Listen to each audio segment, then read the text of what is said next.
முதல் வாசகம். நினிவே மக்கள் தங்கள் தீய வழிகளை விட்டு விலகினார்கள். இறைவாக்கினர் யோனா நூலிலிருந்து வாசகம்.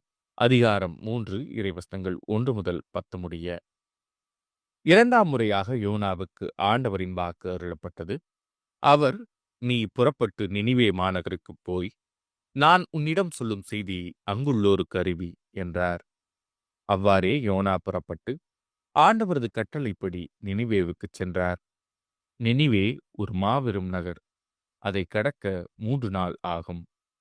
யோனா நகருக்குள் சென்று ஒரு நாள் முழுவதும் நடந்த பின் உரத்த குரலில், இன்னும் 40 நாளில் நினிவே அழிக்கப்படும் என்று அறிவித்தார். நினிவே நகர மக்கள் கடவுளின் செய்தியை நம்பி எல்லாரும் நோன்பிருக்க முடிவு செய்தார்கள். பெரியோர் சிறியோர் அனைவரும் சாக்குடை உடுத்திக் கொண்டனர். இந்த செய்தி நினிவே அரசனுக்கு எட்டியது. அவன் தன் அரியணையை விட்டிறங்கி அரச உடையை களைந்துவிட்டு சாக்கு உடையை உடுத்திக் கொண்டு சாம்பல் மீது உட்கார்ந்தான். மேலும் அவன் ஓர் ஆணை பிறப்பித்து அதை நினிவே முழுவதும் பறைசாற்றச் செய்தார்.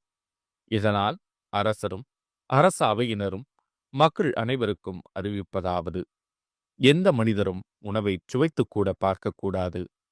ஆடு மாடு முதலிய விலங்குகளும் தீனி தின்னவோ தண்ணீர் குடிக்கவோ கூடாது. மனிதரும் விலங்குகளும் சாக்கு உடை உடுத்திக் கொண்டிருக்க வேண்டும். ஒவ்வொருவரும் கடவுளை நோக்கி மன்றாட வேண்டும்.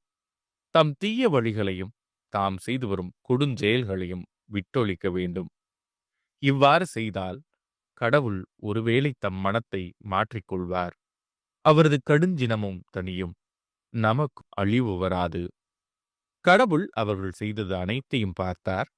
அவர்கள் தீய வழிகளினின்று உழையதை அவர் கண்டு தம் மனத்தை மாற்றிக்கொண்டார். தாம் அவர்கள் மீது அனுப்புவதாக சொல்லியிருந்த தண்டனையை அனுப்பவில்லை. இது ஆண்டவரின் அருள்வாக்கு. இறைவா, உமக்கு நன்றி.